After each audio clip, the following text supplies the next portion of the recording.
ഇവിടെ കടകളൊക്കെ നേരത്തെ അടയ്ക്കും. നിങ്ങളൊന്നും കഴിച്ചിട്ടില്ലെന്ന് തോന്നി, അതാ പൊതിഞ്ഞിങ്ങെടുത്ത്. പിന്നെ ഇവൻ കൂടെ വരാന്ന് പറഞ്ഞപ്പോ എനിക്കും ധൈര്യമായി. ഇല്ലെങ്കിൽ ഇവിടെ ആരും ഈ സമയത്ത് പുറത്തിറങ്ങാറില്ല. ഞാൻ വിക്ടർ, ദാ ഇത് വെച്ചോ. ഇങ്ങോട്ട് തന്നെ. ജാതിയിട്ട് വാറ്റിയ നല്ല വാറ്റാ. ഇക്കാര്യത്തിൽ എല്ലാവരും ജാതിയാ. വാറ്റുകാരനല്ലേ? ഏയ് വാറ്റുകാരനൊന്നുമല്ല, പക്ഷെ വേണ്ടി വന്നാ വാറ്റും അല്ലേ സാറേ? ഇവൻ അറിയാത്ത ഒരു പരിപാടിയില്ല. ദേ ഇതും കൂടി അങ്ങ് വെച്ചു. നിങ്ങളിവിടെ വന്നപ്പോൾ ഞാനിവിടെ ഉണ്ടായിരുന്നില്ല. ഒന്ന് പരിചയപ്പെടണമല്ലോ. പിന്നെ തണുപ്പൊക്കെ അല്ലേ, 2 എണ്ണം അടിച്ചിട്ട് കിടന്ന ഒട്ടും പേടി തോന്നത്തില്ല. ഞങ്ങൾക്ക് പേടിയൊന്നുമില്ല, അതൊക്കെ ഒരു ത്രില്ലല്ലേ. പിന്നെ കഴിക്കുന്നതൊക്കെ കൊള്ളാം. ബോധം കെട്ട് കിടന്ന് ഉറങ്ങരുത്. ചുറ്റിലൊരു ശ്രദ്ധ വേണം. എവിടെന്നാ എപ്പോഴാ ഇറങ്ങി വരുന്നെന്ന് പറയാനൊക്കത്തില്ല. മനുഷ്യരക്തത്തിന്റെ രുചി അറിഞ്ഞവനാണ് അവൻ.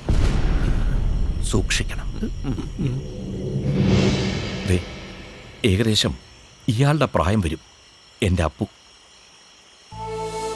എഞ്ചിനീയറിംഗിന്റെ റിസൾട്ട് വന്ന ദിവസം കൂട്ടുകാരൊത്ത് ആഘോഷിക്കാൻ പോയതാ. ആറ്റിലെ കളി ആഘോഷമൊക്കെ കഴിഞ്ഞു വന്നപ്പോ കയ്യിലെ വാച്ച് ആറ്റുവക്കിൽ വെച്ച് മറന്നു എന്ന് പറഞ്ഞു. ഇപ്പൊ എടുത്തിട്ടു എന്ന് പറഞ്ഞു പോയതാ.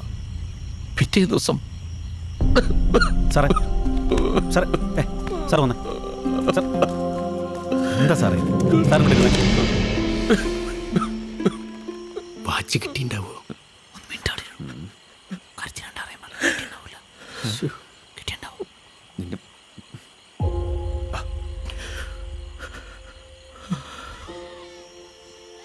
കർമ്മങ്ങൾ ചെയ്യാൻ പോലും ബാക്കി വച്ചില്ല. 26 കൊല്ലം ഈ കാടിനെയും മൃഗങ്ങളെയും ആരും ഒന്നും ചെയ്യാണ്ട് ഫോറസ്റ്റ് ഡിപ്പാർട്ട്മെന്റിന് വേണ്ടി സേവനമനുഷ്ഠിച്ചതിന് ഈ കാട് എനിക്ക് തന്ന പ്രതിഫലം. നിങ്ങളതിനെ പിടിക്കണം. നിങ്ങൾക്ക് അതിന് പറ്റൂ. സാറേ വാ വാ വാ എണീ. എന്നാ ഞങ്ങൾ പോയിക്കോട്ടെ. ശരി ശരി.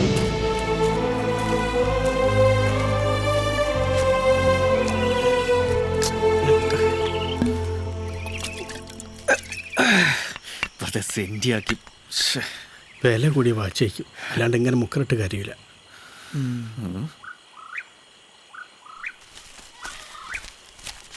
നല്ല ഉറക്കത്തിലാന്ന് തോന്നുന്നു. നീ ഒന്ന് വിളിയടാ ജമ്പു. ഇനി പുലിയെ പിടിച്ചങ്ങനെ മുങ്ങിക്കാണൂ. നീ ഒന്ന് വിളിക്കേ.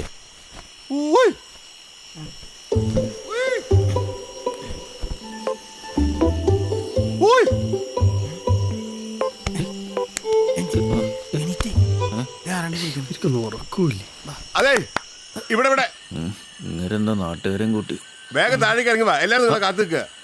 പുലി ഇറങ്ങിണ്ടാവോ? എന്തായാലും പോയി നോക്കാം. പിലിയേ ഒന്ന് എളുപ്പം ഇറങ്ങി കുളിച്ചിട്ട് വാ. ഞങ്ങൾ ഇവിടെ നിൽക്കാം. ഓ